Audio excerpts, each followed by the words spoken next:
नमस्कार दोस्तों, ग्रामीण न्यास में आपका स्वागत है। आज मैं खास करके जेपीएससी मुख्य परीक्षा के बारे में, रणनीति के बारे में चर्चा करेंगे कि अभी तत्काल क्या करना है। देखिए, बहुत सारे स्टूडेंट का फ़ोन आ रहा है कि अभी वो क्या करे।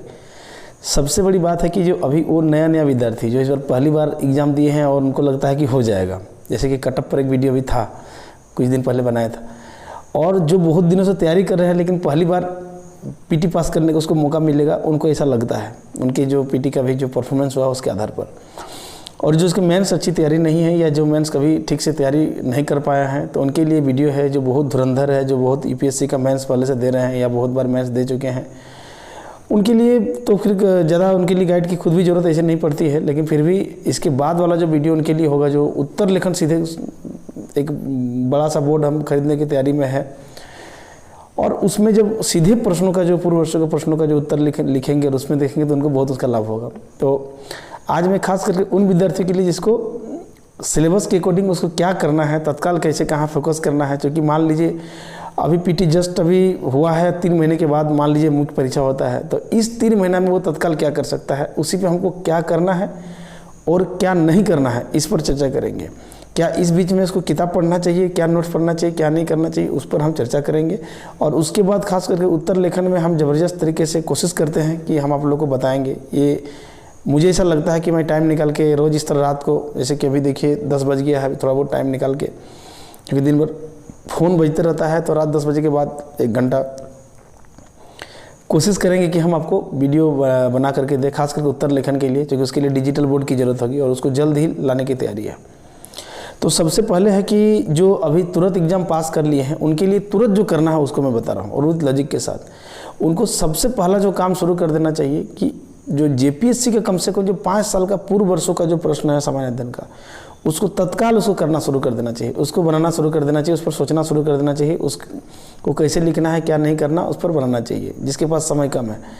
ध्यान रहे कि यदि आप पूर्व वर्षों के प्रश्नों को करते हैं तो आधा प्रश्न रिपीट होता है। यानी कहा जाए कि यदि वो पूर्व वर्षों के प्रश्नों को तैयारी कर लेते हैं, ठीक से करते हैं, तो 50% तैयारी उसका मेंस का ऐसी हो जाएगा। मैं सिर्फ इस जेपीएससी की बात कर रहा हूँ और 3 महीने के जो कम समय है इस अकॉर्डिंग बात कर रहा हूँ। देखिए, आपको मैंने पिछला वीडियो में बताया था कि यदि आपको मुख्य परीक्षा पास करना है तो रोज़ाना लिखना जरूरी है।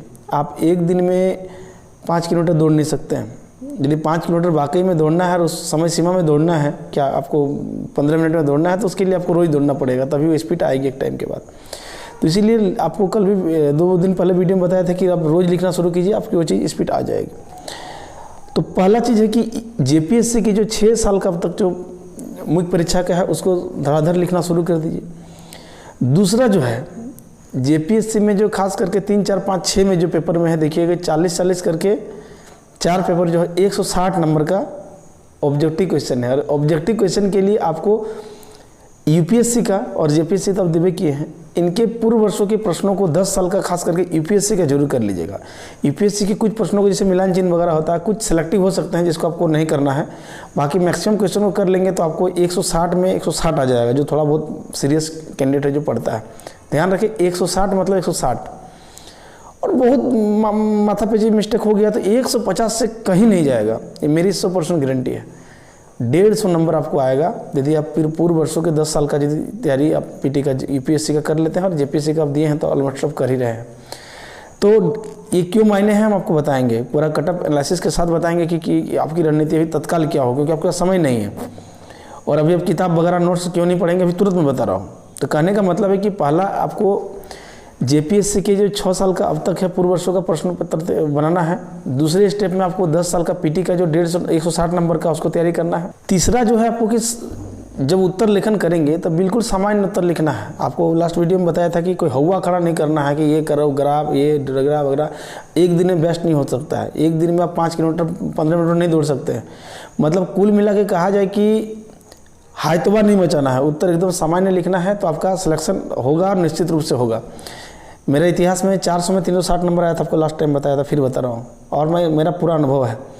मतलब कुल मिला के कहा जाए कि एकदम सामान्य उत्तर लिखना है। कैसे लिखना है ये मैं आगे वीडियो में बताएंगे। मतलब आपको फिलहाल शुरू कर देना है और ज़्यादा हुआ नहीं, जो जो हो रहा है आप रोज़ लिखना है। अभी लिखना शुरू कीजिए पहले, और उसके बाद आपको खुद रास्ता दिखते चला जाएगा। अभी बहुत सारा वीडियो आएगा, आप उसके लिए चिंता नहीं कीजिए। आपको ऐसे बहुत सारे चैनल्स भी होंगे जहाँ इसको तैयारी होगी, बहुत सारे आपको गार्जियन गुरु मिलेंगे, आपको जरूर हो जाएगा। लेकिन आपको लिखना शुरू कर देना है। अगला पॉइंट है कि आपको पेपर 2, 3, 4, 5 पर ध्यान देना है, खास करके 2, 3, 4 पर, क्योंकि ये सरल है और ये आपके रेंज के अंदर है और कोई भी बैकग्राउंड के विद्यार्थी इसको अच्छा से उसको उत्तर दे सकता है। खास करके जो छठा पेपर है इसमें जनरल साइंस से जुड़ा हुआ है। हालांकि अभी तक जो लास्ट टाइम प्रश्न आया था और रिपीटेड था और बहुत ही आसान था, लेकिन फिर भी जो साइंस बैकग्राउंड का है कि मैं आज भी बिना पढ़े उसको उत्तर बेहतर लिख सकता हूँ, क्योंकि मैं साइंस मेरा ठीक था। तो कुल मिला के कहा जाए कि ये पेपर जो साइंस बैकग्राउंड के हैं उनसे आपका कोई टक्कर नहीं है, तुलना नहीं है। बिना मतलब का बहुत ज़्यादा मेहनत करके भी वो रिजल्ट आपको नहीं आएगा यदि आप साइंस बैकग्राउंड के नहीं हैं, खास करके आर्ट्स बैकग्राउंड। ऐसा नहीं कि उसको कर नहीं सकते हैं, लेकिन उस पर ज़्यादा जान नहीं देना है, मतलब उसका फोकस कम रहेगा। खास करके यदि आप देखें तो जो हिंदी लिटरेचर है, मैं आपको दिखाता हूँ। लास्ट टाइम के एग्जाम एनालिसिस के दौरान हमने देखा है कि जो लिटरेचर भाषा और साहित्य जो 150 नंबर का था, उसमें मैक्सिमम लोगों का 80 से अबव नंबर आया था। यानी वो यदि आपका 80 से ज़्यादा नंबर आता है, उसके बाद आपका आता है सामाजिक विज्ञान, जिसमें इतिहास और भूगोल है, इसमें भी 200 में 100 से ऊपर सबका आया है। लास्ट टाइम देखा गया है कि लैंग्वेज पेपर में लगभग सभी विद्यार्थियों को 80 के से ऊपर नंबर आया हुआ है। उसी प्रकार पेपर 3 में जो देखा गया है कि लगभग 100 से ज़्यादा नंबर विद्यार्थियों ने उठाया है मैक्सिमम का, और ये आराम से निकाला जा सकता है। ये एक ऐसा फैमिलियर पेपर है, हर स्टूडेंट के लिए आसान है। खासकर यदि प्रीवियस ईयर क्वेश्चन को भी ठीक ठाक कर देगा, रिपीट हो जाता है, तो ये प्रश्न आराम से बन जाता है। कुछ ना कुछ विद्यार्थी अपने से लिख लेता है। बहुत ये जानकार विषय है, यानी ऐसा विषय है जिसके बारे में सबको नॉलेज रहता है। उसी प्रकार से कॉन्स्टिट्यूशन में भी जो है लगभग 90 से आपका जो है 80 से 90 नंबर जो है एवरेज आया है, हमने देखा है। और ये 100 से भी ऊपर लाया जा सकता है, मतलब एवरेज किसी भी स्टूडेंट के लिए मैं बात कर रहा हूँ। उसी प्रकार इंडियन इकोनॉमी में भी जो है 80 के आसपास नंबर लाया जा सकता है। और जनरल साइंस में मैं मानता हूँ कि 70 भी यदि नंबर आ जाए, 60 से 70 भी नंबर, सबसे कम मैं बता रहा हूँ, एकदम पासिंग मार्क्स एकदम कम 70 भी नंबर यदि आ जाता है तो कुल मिला करके हो जाता है, यानी इससे 410 नंबर।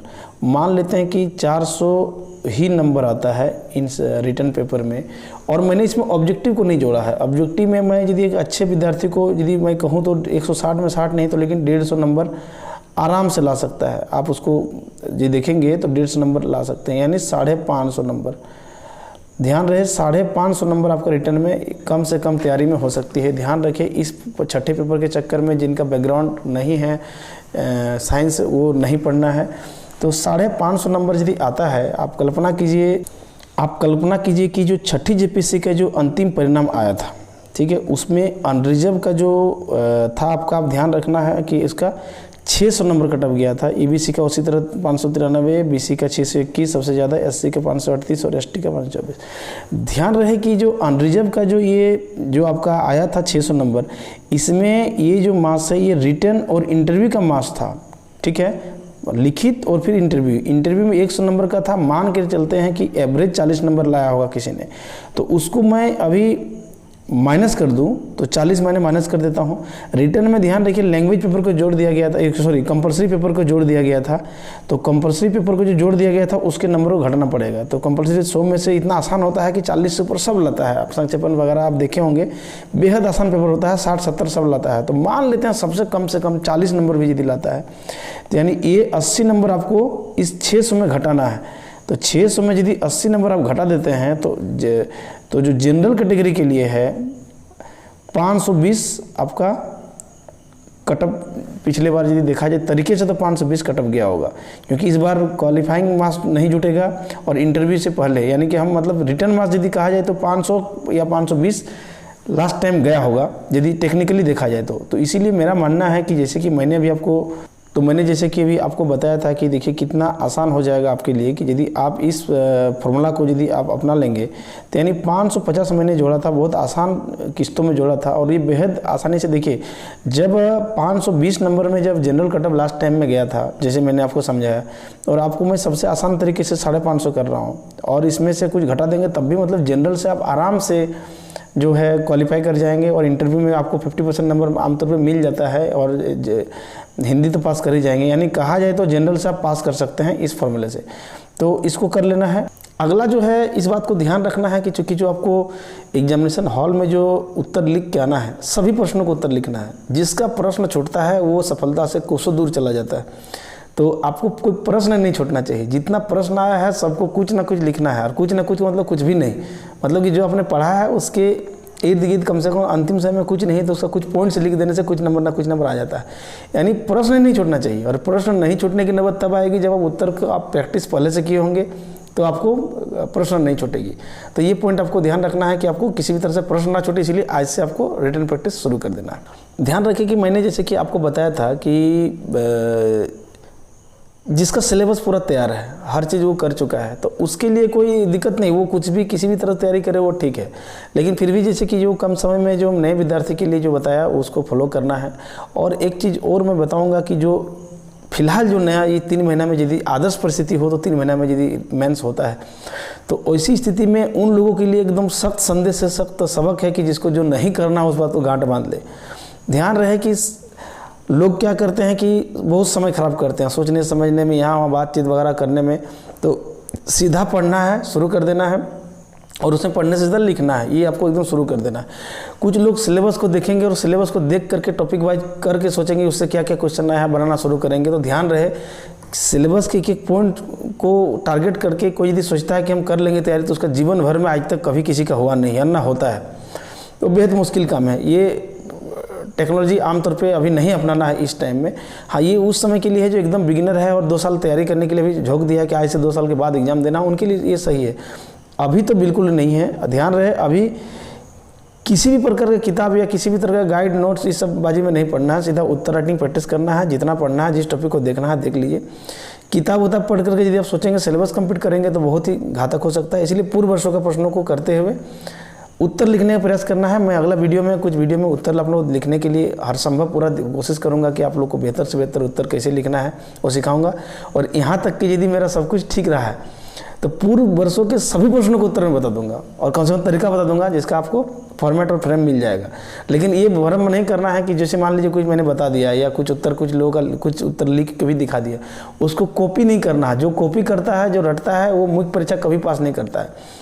सपोज कीजिए कि मैंने बिरसा मुंडा के भारतीय राष्ट्रीय आंदोलन में योगदान बता दिया, और उस क्वेश्चन को जितने लोग मान लेते हैं कि 30,000 लोग देख रहे हैं, और स्वाभाविक सी बात है जो एग्जाम अभी दिए हैं वही लोग देख रहे हैं। अब 30,000 लोग उसी चीज़ को लिख दिया, तो बताइए क्या एवरेज मार्क्स नहीं तो क्या देगा? सेम उसी तरह से उत्तर को लिख देंगे तो आपको नंबर नहीं मिलेगा। इसीलिए हमेशा मुख्य परीक्षा या किसी परीक्षा में आपको देखेंगे लिखा रहता है कि यथासंभव अपने ही शब्द में और संक्षिप्त में उत्तर दे। तो यानी आपको समझना है और उसको अपने भाषा में लिखना है, ना कि किसी को कॉपी कर लेना है, तो ज़िंदगी में नंबर नहीं मिलेगा। आप ध्यान रखिए कि यदि आप चीज़ को समझते हैं, उसके तथ्यों को समझ जाते हैं, बिरसा मुंडा के वाकई में योगदान को समझते हैं और अपने से लिखने का प्रयास करते हैं समझ करके, तो 1 लाख विद्यार्थी यदि लिखेगा उसी चीज़ को, तो 1 लाख विद्यार्थी का 1 लाख तरह से उसमें एक्सप्रेशन होगा, उसको बताने का तरीका अलग होगा। चीज़ वही रहेगा लेकिन उसका तरीका अलग रहेगा। तो एग्जामिनर फिर जिसका अच्छा रहेगा उसको नंबर देगा, और ये प्रैक्टिस सबका होगा। इसीलिए किसी का कॉपी पेस्ट या कट पेस्ट करके दूसरे को देख के, या किसी का आजकल एक से एक क्वेश्चन बैंक में आ रहा है और उसमें आंसर लिख के दे रहा है, जो बहुत ही रद्दी किस्म का आंसर लिखा रहता है, हमने देखा है, तो उसको कॉपी करके ऐसा काम कभी भी नहीं करना है। तो इस प्रकार देखिए कि क्या करना था क्या नहीं करना है। आगे मैं जल्दी व्हाट्सएप नंबर 1-2 दिन या जितना जल्दी हो सके मैं एक व्हाट्सएप नंबर जारी करता हूँ, फिर टेलीग्राम ग्रुप भी बनाता हूँ, ताकि आप लोग को मैं ईमानदारी से दिल से कोशिश करता हूँ कि आप लोग को कुछ गाइड हो जाए। खास करके उन लोगों के लिए जो चैनल का नाम है ग्रामीण आयस, खास करके उन लोगों के लिए जिनका कोई नहीं है, कुछ नहीं है, उसको पूरी तरह से मदद करने के लिए मैं आश्वासन देता हूं। मैं ज़रूर कोशिश करूंगा, ईश्वर मुझे ठीक रखे। बस मैं आपके लिए वीडियो बना के एकदम पूरा मुख्य परीक्षा में जितने प्रीवियस ईयर क्वेश्चन है या जितना उत्तर कैसे लिखना है मैं बताऊंगा। लोग टॉपिक पढ़ाएंगे वो भी अच्छा है, लेकिन मैं सीधे हिट करूंगा प्रश्नों पर कि कैसे बनाना है, क्योंकि मेरे पास समय कम है। और आप लोग जैसे जैसे मैंने पॉइंट वाइज बताया और कटअप बताया कि कटअप जिस हिसाब से जाएगा उस हिसाब से रणनीति बनाना है। खास करके देखिए ये रणनीति मैं फिर कर रहा हूँ कि कम समय के लिए है, एकदम फुल प्रूफ प्लान ये नहीं है। इससे भी बेहतर यदि आपको लगता है तो आप उसे कर सकते हैं। और यदि आपको तैयारी चाहे जिस रूप में हो, आप करें, लेकिन तैयारी होनी चाहिए, बस इस बात को ध्यान रखें। मैंने आपको एक आसान तरीका बताया है, मैंने यदि करता तो मैं यही तरीका अपनाता, बस वही मैंने आपको साझा किया है। बाकी कोई भी ज्ञान या कोई भी गाइड या कोई भी मार्गदर्शन परफेक्ट नहीं होता है। परफेक्ट वाकई में आप होते हैं, जो आप किसी को सुन करके, किसी को देख करके, किसी को पढ़ करके जो अपना खुद डेवलप करते हैं, वही परफेक्शन होता है और वही आपका सफलता होता है। तो मैं आपके अगले वीडियो की शुभकामनाएं देते हैं। ये वीडियो यही समाप्त करते हैं और मैं फिर कहता हूं कि यदि वीडियो अच्छा लगे तो उन लोगों तक शेयर जरूर करना है। सब्सक्राइब करें या ना करें, इससे हमें कोई मतलब नहीं है, हमारा कोई इरादा ऐसा नहीं है। करें ना करें, लेकिन वीडियो उन लोगों को जरूर पहुंचाना है। शेयर भी नहीं कर सकते हैं तो कम से कम उस व्यक्ति को ये दिखाना है कि भाई ये वीडियो को देखना है। अब वीडियो देखे यदि अच्छा लगे तो, और आपको लगता है कि दूसरे को यदि फ़ायदा हो तो, क्योंकि मैं फिर कर रहा हूँ, ये उन लोगों के लिए नहीं है जो लाखों करोड़ रुपया दे करके बर्बाद करके कोचिंग में पैसा करके और फिर लास्ट में फिर लोगों को, सीनियर को यहाँ वहाँ पूछते हैं कि कैसे पढ़ना है, और फिर वहीं से शुरू करते हैं जो बाकी लोग करते हैं। उन लोगों के लिए नहीं है, ये उन लोगों के लिए है जो अभावग्रस्त है। और अब यकीन मानिए, मेरे मार्गदर्शन में मैं कम से कम 1 दर्जन छात्र को जानता हूँ जो शहर का आज तक मुंह नहीं देखा है, और उनका 230 240 तक करके एकदम अचंभित कर दिया है। उन लोगों के लिए मैं भी शुभकामनाएं देता हूँ। तो यदि वो घर बैठे गाँव में, जहाँ कोई शहर नहीं, कोई कोचिंग नहीं, यदि इतने बेहतर अंकों के साथ यदि जनरल मेरिट में पीटी पास करने की क्षमता रखते हैं, तो वैसे विद्यार्थी वहीं बैठ करके मुख्य परीक्षा ही पास कर सकते हैं। ये मेरा भरोसा है। आप अपने पर भरोसा रखिएगा, दुनिया की कोई ताकत आपको नहीं रोक सकता है। आप मेहनत करते रहिए, पढ़ते रहिए। तब तक के लिए शुभकामनाएं। धन्यवाद।